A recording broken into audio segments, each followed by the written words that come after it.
Halo guys, bersama saya lagi dalam Alright Nopo Channel. Terbaik YB Rafizi Ramli, sahabat-sahabat semua. Seperti mana yang kita tahu, beberapa hari yang lalu ya, Azmin Ali menyerang YB Rafizi Ramli.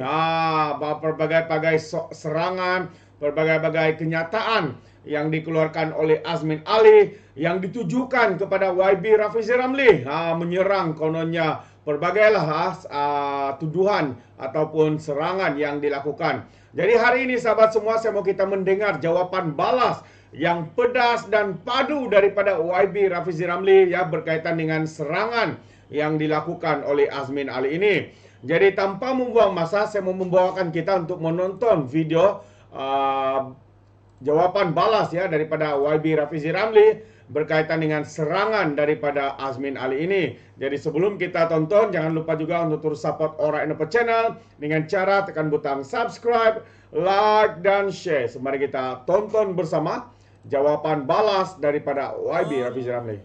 Saya memang jarang sangat ambil tahu ataupun jawab macam-macam yang dilemparkan kepada kerajaan setakat ini, kerana memang tugas untuk kita baiki ekonomi itu tugas yang berat. Cuma malam ni nak ceramah, banyak-banyak orang yang nak sentuh. Yang sentuh saya malam hari ni ialah Azmin Ali. Cari pasal lah Azmin. Dia tak tahu ke saya nak mula ceramah malam ni? Orang tak kacau dia, janganlah kacau ya tak? Hari ni berita Azmin sebut, dia kata Rafizi sebagai Menteri Ekonomi sudah hilang taring. Tak macam dia dulu kan. Azmin ni kawan lama, kawan baik. Dululah. Saya ingatlah satu nasihat yang cukup baik untuk kita semua, terutamanya yang orang politik ni. Sebelum kata kepada orang, cermin diri dulu. Sebelum kita tuduh orang, cermin diri dulu.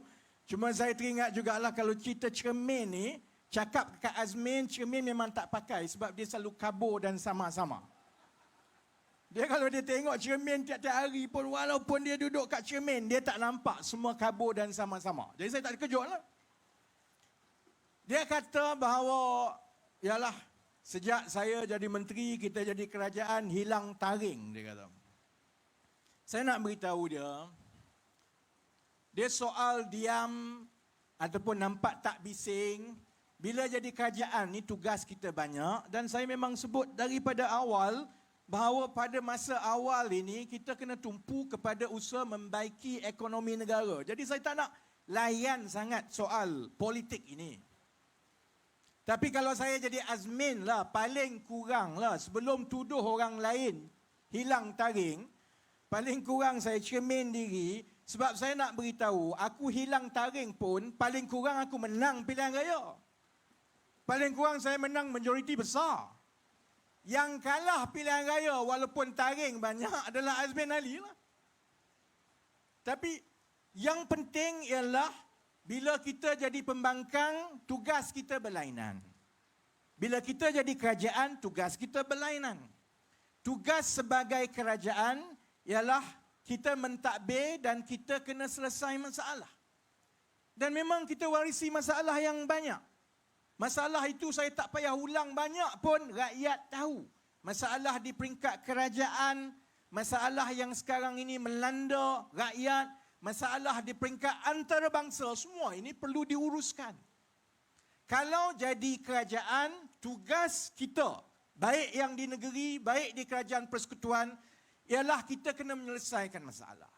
Ada banyak cara kita kena selesaikan masalah, tapi masalah itu tidak diselesaikan kalau kita mengulangi kesilapan-kesilapan yang dulu. Jadi memang tugas kerajaan lah, yang menteri ke, yang menteri besar ke, yang esko, tengok masalah, cari jalan dan cara baru untuk kita selesaikan masalah itu. Itu tugas kerajaan.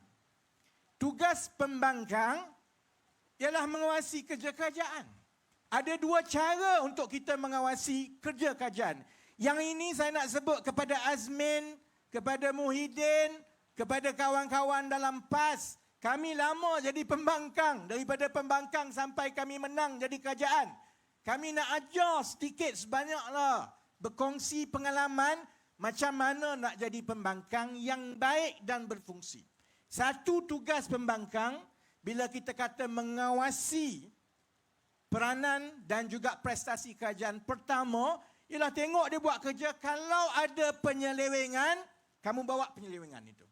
Kamu dedahkan. Kamu buat laporan polis. Kamu serang. Bawa sehingga penyelewengan itu berhenti. Itu tugas pertama sebagai pembangkang. Tugas kedua pembangkang ialah bila tengok ada masalah, tengok cara kerajaan mengatasi masalah itu.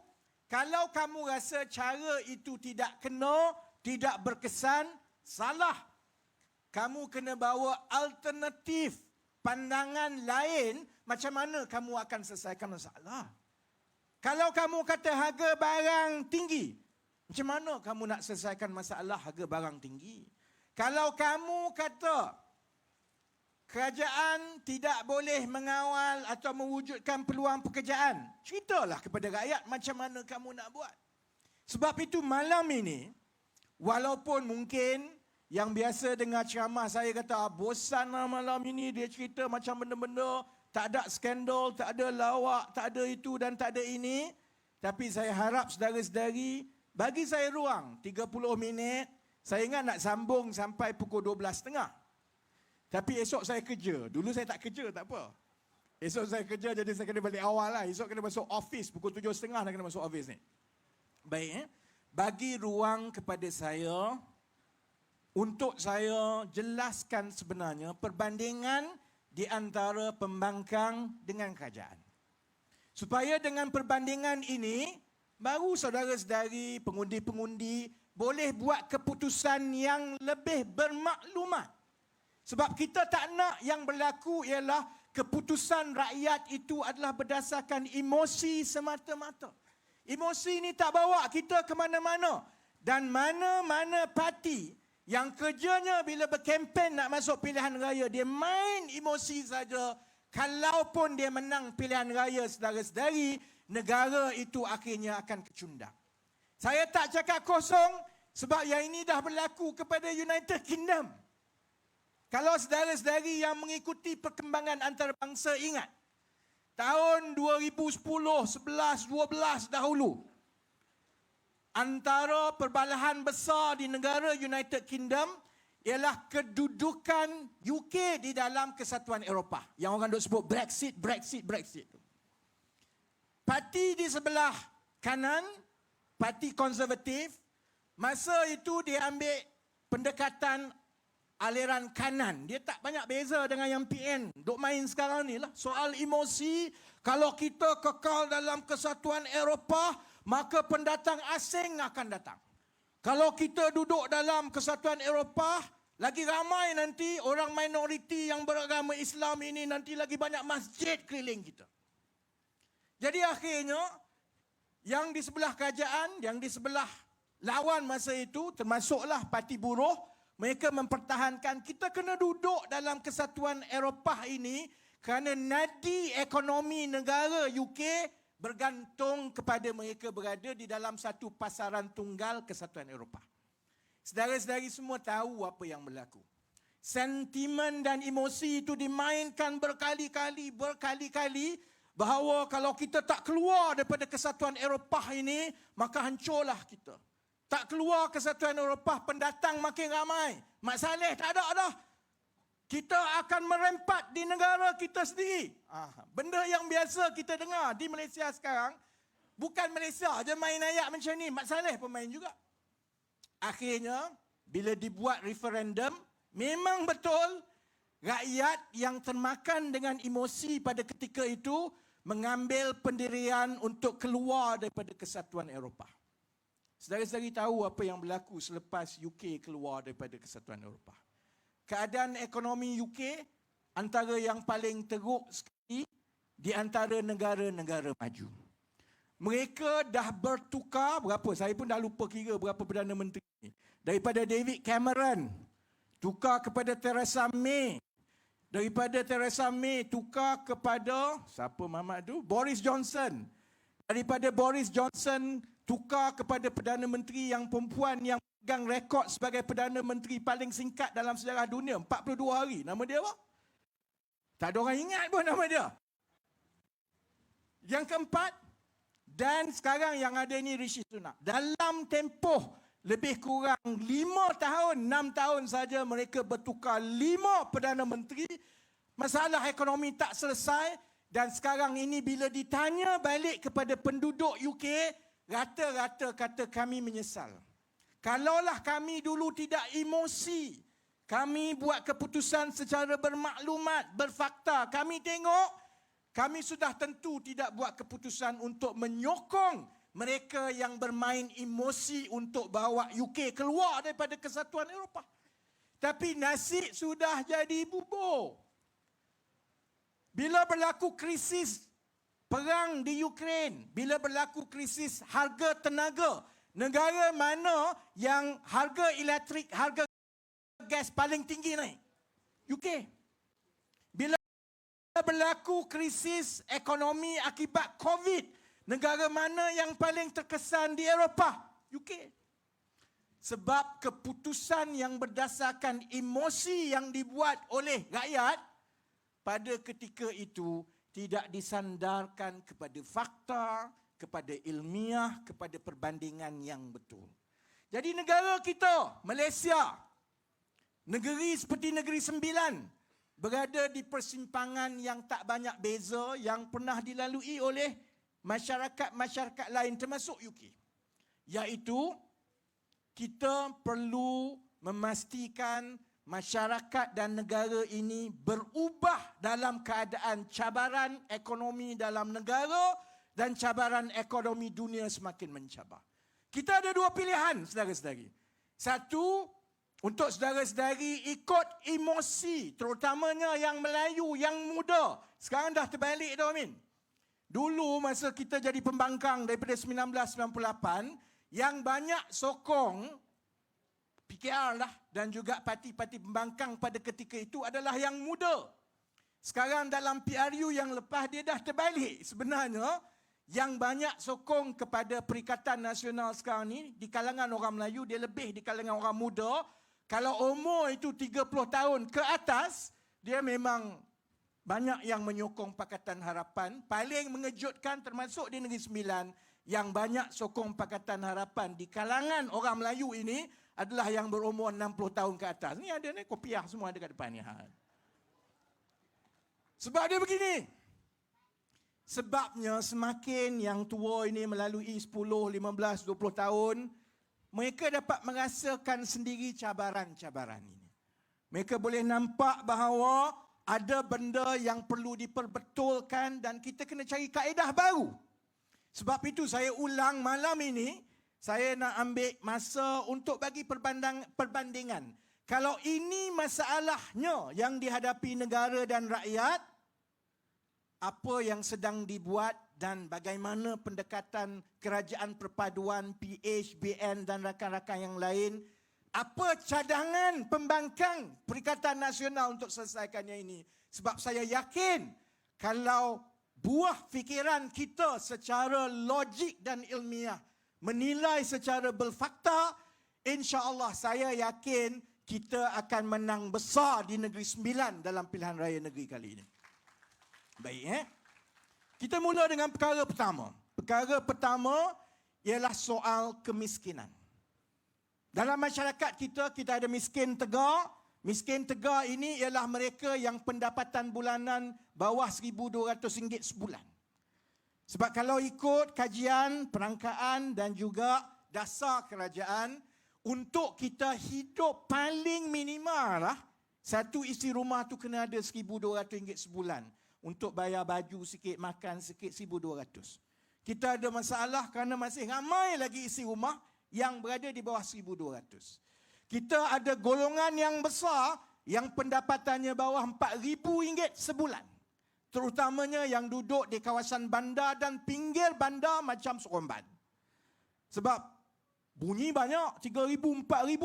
Tapi nak bayar rumah, nak bayar anak, nak bayar minyak, nak bayar hutang, nak bayar makanan, RM3-4,000 sebulan itu cukup sahaja sebenarnya untuk hidup. Sebab itu kategori ini dipanggil golongan miskin B40. Ya? Saya nak tanya, sebelum kerajaan perpaduan ambil alih, saudara-saudari pernah dengar tak sebelum ini Perikatan Nasional duk bising pasal macam mana kita nak bantu miskin Tegar dengan B40?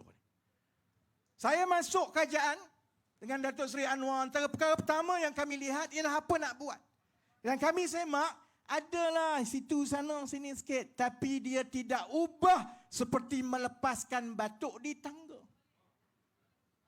Kalau di sebelah kerajaan perpaduan sekarang, kita meletakkan bahawa selain daripada kita bincang pasal pertumbuhan ekonomi negara, soal bangunan besar, projek besar, keutamaan pertama yang diumumkan oleh Kerajaan Perpaduan Perdana Menteri bulan Februari 2023, perkara pertama yang kami umumkan ialah satu peruntukan besar untuk kita membasmi kemiskinan dan kita menoktahkan kemiskinan, saudara-saudari. Itu pendirian Kerajaan Perpaduan dari segi kemiskinan.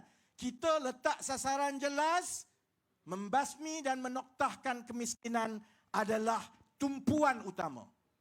Saudara-saudari pernah tanya Muhyiddin tak pasal kemiskinan? Pernah dengar? Ni kawan-kawan TikTok ni yang muda-muda yang tengah duk buat ni, sekarang masa dia boleh pergi interview Muhyiddin Yassin. Tanya dia, masa dia jadi Perdana Menteri dulu, apa sebenarnya perancangan dia untuk membasmi kemiskinan?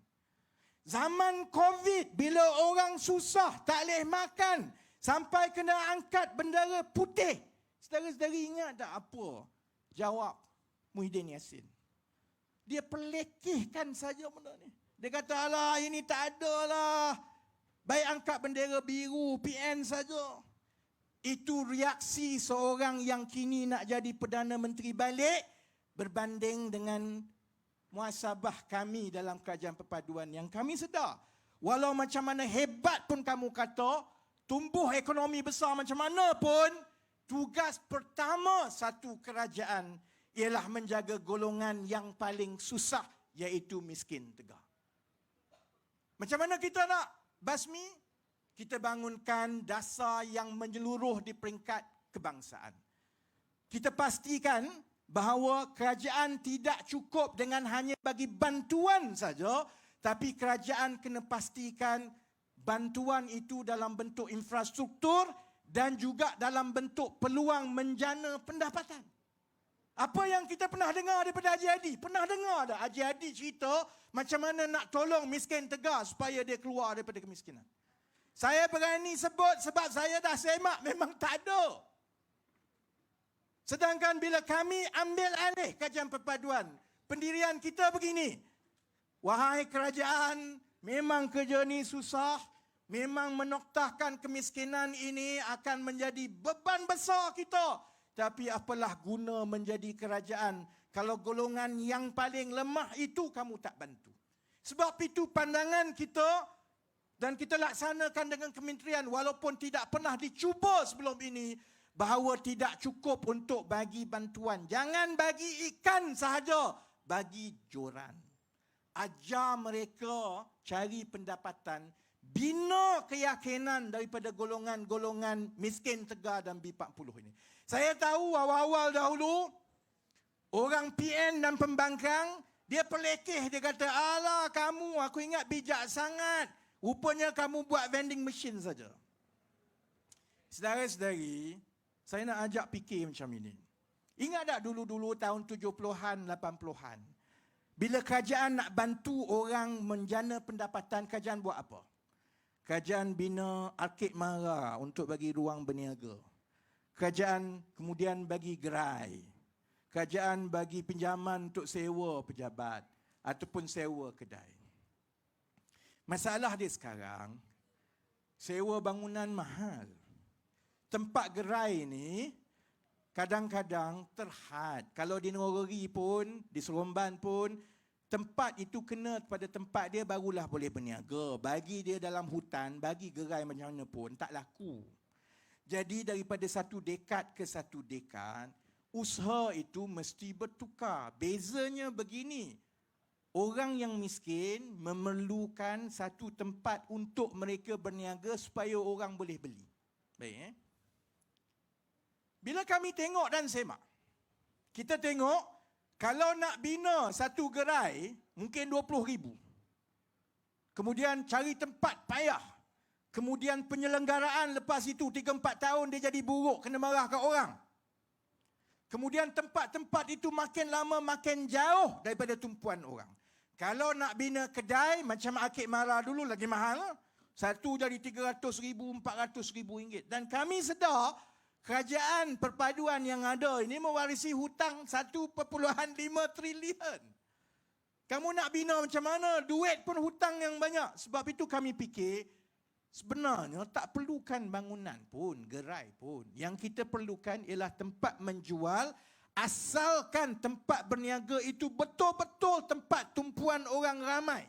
Dan yang penting, kita nak pastikan tak payahlah dia ambil orang bekerja, bayar elektrik, tunggu kat situ satu hari. Sebab itu kita tengok secara ekonominya, yang paling baik kita bagi dia vending machine. Sebab setakat ini daripada mereka yang menerima vending machine ada 100 unit pertama ni kita semak. Kita pasang di tempat-tempat strategik di seluruh negara. Paling kurang satu hari dia dapat 150 ke 200 ringgit sehari. Ada yang dapat 600 ringgit sehari.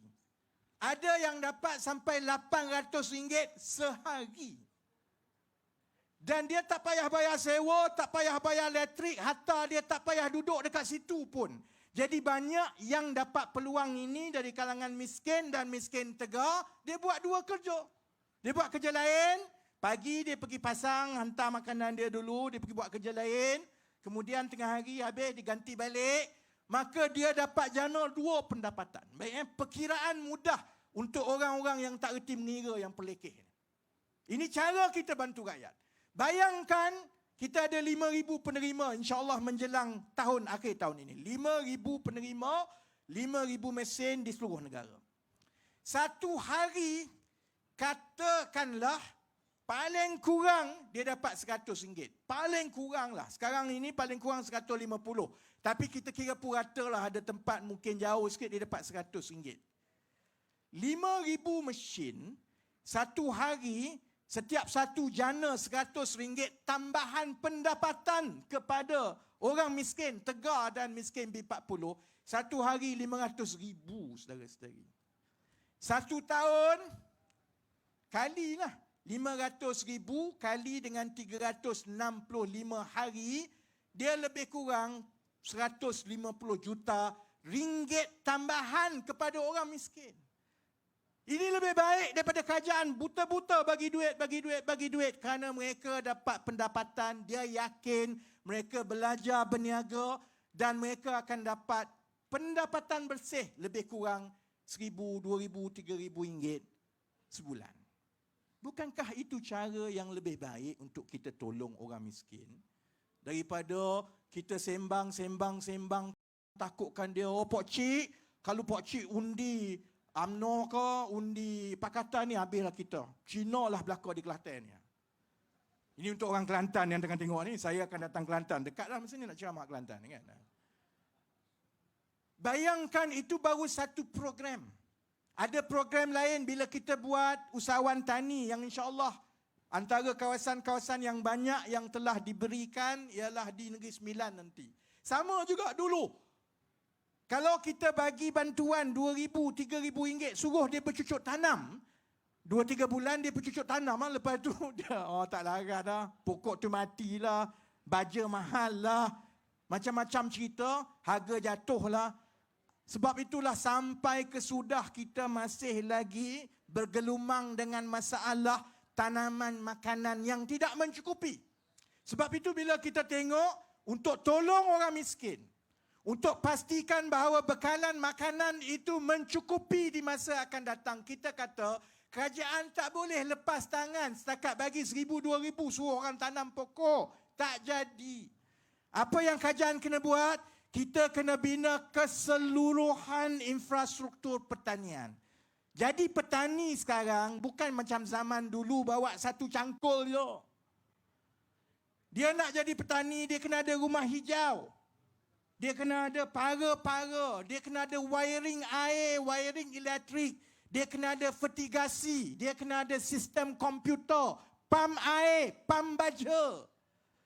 Supaya bila orang datang bertani itu, dia bukan mencangkul macam dulu. Dia bertani seolah-olah dia kerja dalam kilang.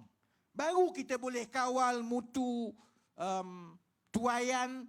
Kita boleh pastikan kita jaga risiko dari segi serangga dan sebagainya.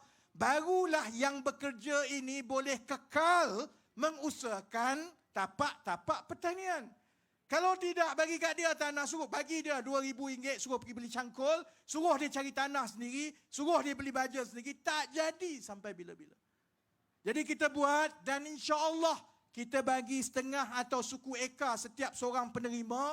Kita dah kira insya-Allah mereka akan dapat pendapatan bersih sekitar RM1,500 ke RM2,000 sebulan dalam keadaan dia tak payah duduk kat situ tiap-tiap jam pun. Dia datang tengok sekejap, tengok jaga pokok dia sekejap, sembuh racun sikit, air memang dah dimasukkan secara automatik, baja dimasukkan secara automatik, hasil tuaian itu nanti akan dibeli oleh pembeli-pembeli yang kerajaan dah susun pun. Jadi saya nak ulang balik, saya tanya balik. Kawan-kawan dalam PN, ni orang yang duk tengok dan maki hamun ni, kamu bolehlah maki hamun, cuba jawab soalan saya ini. Kalau ini dasar pendekatan dan apa yang kami usahakan oleh kerajaan perpaduan untuk bantu orang susah, sebahagian besar orang Melayu. Saya nak tanya Muhyiddin, saya nak tanya Haji Hadi. Kamu, Haji Hadi, datang daripada Marang berpuluh-puluh tahun jadi wakil rakyat Marang. Apa kamu buat untuk bantu penduduk orang miskin dekat Marang? Cuba beritahu. Dulu kamu boleh kata, oh kami pembangkang, kami tak boleh buat apa. Kamu pernah jadi menteri besar 5 tahun. Oh, jatuh terus saya sebut macam tu. Ni siapa ni? Supaya jadi dekat atas tu. Kamu pernah jadi menteri besar 5 tahun. Marang masih lagi orang susah macam tu lah. Kamu pernah jadi duta besar bertaraf menteri. Mana sumbangan idea kamu, pendekatan kamu nak bantu orang susah? Kerajaan PAS pernah jadi sebahagian daripada kerajaan Persekutuan Perikatan Nasional. Saya nak tanya, apa yang PAS gariskan, apa yang PAS bangunkan, apa yang PAS perjuangkan untuk orang-orang susah, kecuali daripada minta tabung daripada orang-orang susah masa ceramah PAS. Saya nak tanya. Sebab itu saya kata kepada yang muda, kepada yang dengar, bolehlah dengar cerita daripada Perikatan Nasional, daripada Bersatu, daripada PAS. Mereka pun pernah berceramah dengan saya. Saya ingat dulu tahun 2017, 2016, antara mereka yang kerap naik trak saya, tak lain dan tak bukan, ialah Tan Sri Muhyiddin sendiri naik trak aku dulu. Saya kenal mereka. Dulu masa PAS di dalam Pakatan Rakyat dulu, bab-bab memikirkan dasar, bab-bab membangunkan pendekatan macam mana nak selesai masalah rakyat, dia tinggal kat siapa? Dia tinggal kat PKR. Yang itu dia kata, oh ni tak apalah, ente buatlah. Jadi sebab itu sekarang ini, dalam keadaan kita mencabar ekonominya, kedudukan negara ini tak boleh dah lagi macam dulu business as usual sebab hutang kita 1.7 trilion. Maka pilihan yang ada kepada pengundi-pengundi, terutamanya yang muda, ialah bertanya, kalaulah aku pilih parti ini, sebenarnya macam mana mereka akan menyelesaikan masalah aku. Itu yang pertama tu. Ada 10 lagi, sebab tu saya ingat memang habis pukul 2 ni kot. Kemudian saya tanya, soal yang kedua, itu soal orang miskin terbawah. Kemudian golongan seterusnya, ialah golongan yang mungkin tidak miskin tegak, mungkin bukan golongan B40 paling miskin, 3,000 ke bawah, tapi golongan-golongan pertengahan yang sebenarnya turut tertekan dengan kos sara hidup. Ini golongan M40. Ini golongan yang kalau suami isteri bekerja, dua-dua cikgu, gaji 8,000 sebulan, cukai dia bayar, sumbangan kepada sekolah dia kena ambil duit dia untuk bayar, tapi dia tidak layak untuk dapat apa-apa bantuan daripada kerajaan. BRIM dulu tak dapat, kemudian jadi bantuan keluarga pun tak dapat, sekarang sumbangan tunai ramah pun tak dapat. Sebab dia apa? Sebab dia M40. Ini golongan yang dikira golongan pertengahan. Kerja kamu ialah bayar cukai kepada kerajaan saja untuk bantu orang lain. Kamu takkan dapat bantuan. Bila kami masuk, kami kata benda ni tak adil. Dalam pengurusan ekonomi ada satu konsep yang dipanggil exclusion risk ataupun risiko keciciran. Mana-mana dasar ekonomi bila kita bangunkan, selain daripada kita sibuk pasal nak tumbuh ekonomi, pasal nak bagi orang kaya, satu risiko yang kita betul-betul kena tengok ialah kalau kami buat dasar begini, bagaimana risiko kecicirannya kepada orang yang sepatutnya dapat, tapi oleh kerana dasar itu tidak begitu tepat, maka dia tertinggal. Dan dalam masyarakat kita, saudara-saudari, risiko keciciran yang besar ialah untuk golongan M40 ini. Masa Muhyiddin jadi Perdana Menteri, dia buat apa-apa tak? Tak ada. Masa Haji Hadi jadi pimpinan kanan kerajaan, ada pernah dengar dia bercerita macam mana kita nak mengurangkan risiko keciciran keluarga pertengahan yang sebenarnya mereka juga tertekan dengan kos sara hidup? Tak ada. Tuan Ibrahim sampai sekarang tak ada. Saya tunggu dia di mahkamah. Tak ada, saudara-saudari. Jadi kami masuk, kami kata, kenapa kita tak buat begini? Sepatutnya kita jangan tengok kepada pendapatan suami isteri saja. Kita kena tengok pendapatan dia, kena tengok tanggungan dia juga. Dan kena tengok dia duduk dekat mana juga. Sebab orang itu kalau dia duduk di bandar, dia duduk jauh, dia kena naik kereta, tanggungan minyak dia tu lagi besar. Kalau duduk contohnya dekat Uluyan ke, dia kampung dia naik motor je, tanggungan minyak dia bulanannya lebih kecil. Jadi nak kata orang ini layak dapat bantuan, orang itu tak layak dapat bantuan, tidak cukup dengan semata-mata tengok berapa pendapatan bulanan sahaja. Kena tengok pendapatan bersih. Pendapatan tolak tanggungan-tanggungan. Sebab contohnya saya dulu kahwin lambat, kahwin umur 34, bujang. Umur 30 gaji puluh ribu. Memanglah, tapi jangan bagi contoh saya lah. Katakanlah orang tu kahwin lambat, gaji umur 30, tapi gaji dia mungkin 3-4 ribu contohnya ada. Berbanding dengan orang yang berkeluarga, umur sama, anak 5. Gaji dia suami isteri mungkin lebih sikit lah. Tapi simpanan dia, baki pendapatan dia jauh lagi rendah kan. Yang ini tak ada anak, yang ini ada anak. Jadi sebab itu, walaupun susah, walaupun sukar, kita secara berfasa dan buat keputusan dan sedang melaksanakan supaya bermula tahun depan kita beralih daripada pendekatan yang berasaskan pendapatan bulat-bulat ni, yang ada risiko keciciran ini, kepada pendapatan bersih yang mengambil kira banyak lagi tanggungan, banyak lagi soal tempat mana kamu duduk, keluarga macam mana, supaya kita mengurangkan risiko keciciran. Dan bila kita buat begitu, insya-Allah keluarga yang M40 yang ada kat Sikamat, Ampangan, dekat Seremban selama ini yang tak dapat bantuan, kalau kena kepada syarat-syarat dia kerana tanggungan kamu itu lebih tinggi, kamu insya-Allah akan dapat bantuan. Sedangkan mereka yang anak orang kaya, bujang, tak dapat bantuan lah lepas ni. Sebab kamu tak ada tanggungan, kamu anak orang kaya, gaji 3,000 lebih. Kalau kita tengok, itu saja, sewa kamu tak bayar, anak tak payah bayar semua. Yang ini tidaklah memerlukan bantuan seperti mana yang keluarga-keluarga pertengahan yang ada sekarang. Jadi saya nak tanya balik.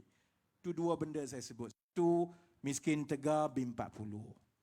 Sekarang M40, orang pertengahan. kalau saudara-saudari ikuti sampai sekarang, saya harap saudara-saudari boleh nampak bahawa tumpuan kami, perkara pertama yang kami habiskan 6-7 bulan yang lepas ialah membina sistem kebajikan dan sosial untuk golongan yang paling bawah. Ada PN buat sebelum ini. Ada Azmin buat. Taring banyak macam mana pun tak guna kalau taring tu tak digunakan untuk bantu rakyat. Tak guna. Pernah dengar daripada Azmin cerita pasal golongan miskin macam mana, B40 macam mana, M40 macam mana? Tak ada. Cara mereka nak bantu bila Muhyiddin pergi ke parlimen, cara dia apa dia? Oh, rakyat sekarang susah, maka silalah bagi mereka keluarkan duit simpanan mereka sendiri. Kita boleh buat. Tak ada masalah. Tapi kita ada pegangan moral yang lagi besar. Sebab kita tahu bahawa kalau membenarkan mereka mengeluarkan duit simpanan KWSP mereka, memanglah rakyat mungkin gembira sebentar, tapi dia akan menambahkan masalah bila mereka hari tua. Lebih daripada itu jenis bantuan kerajaan. Apa macam itu? Bantuan kerajaan maksudnya kerajaan buat program, kerajaan bina inisiatif, kerajaan ambil duit kerajaan bagi kepada orang yang susah. Cara Muhyiddin, cara PN tak apalah. Kita berhutang supaya kita boleh buat projek Jana Wibawa, itu untuk kita. Untuk rakyat dia susah tak apa, biar dia keluarkan simpanan dia sendiri. Jadi saudara, terbaik sahabat-sahabat semua, itu dia pencerahan padu dan juga kenyataan dan ucapan yang diberikan oleh YB Rafizi Ramli, ya. Walaupun ini julung kalinya YB Rafizi Ramli memberikan ucapan, tapi kita boleh melihat, ya, dalam setiap intipati apa yang dikatakan itu sesuatu yang sangat bernas, yang gagal dan tidak pernah dilakukan oleh Perikatan Nasional, tidak pernah difikirkan oleh Azmin Ali, tidak pernah dipikirkan oleh Muhyiddin Yassin sebagai Perdana Menteri Kerajaan Tubuk Atap. Sahabat-sahabat semua, apa yang mereka tahu hanya kekalkan kuasa. Apa yang mereka tahu menyalahkan orang lain seperti Azmin Ali menyerang YB Rafizi Ramli. Inilah standard yang ada pada pembangkang hari ini. Bukan sia ketika mereka menjadi pembangkang, mereka menjadi kerajaan. Tidak ada satupun inisiatif yang mereka lakukan. Yang ada membantu rakyat dengan duit rakyat sendiri. Keluarkan KWSP. Terbaik, ya, daripada YB Rafizi Ramli. Jadi sahabat semua, sampai di sini saja. Ya, sebenarnya panjang lagi, tapi kita akhiri di sini. Jadi sekiranya sahabat-sahabat semua juga mau memberikan sebarang komen, pandangan berkaitan dengan apa yang diungkapkan oleh YB Rafizi Ramli, Anda boleh berikan komen Anda dalam ruangan komen. Tapi ingat, komen dengan cara berhema, jangan menjadi seperti geng walaun-tit, lebay-lebay, geng sapu bersih, termasuk juga geng Takut Anwar, GTA. Ya, apabila geng mereka ini memberikan komen penuh dengan hasutan, kebencian dan juga fitnah melampau. Sepertinya mereka tidak punya otak, mungkin karena mereka menggunakan otak di lutut, bukan atas kepala ini. Itu dia. Jadi terima kasih. Sampai di sini saja, izinkan saya untuk mengundurkan diri, dan seperti biasa, peribahasa mengatakan tapapun kangkap, 2 tahun keinginan. Dalam bahasa Melanya, tepuk dadah, tanya selera. Sekian saja daripada Alright No Channel. Kita berjumpa lagi dalam info dan update yang seterusnya. Sekian. Bye-bye.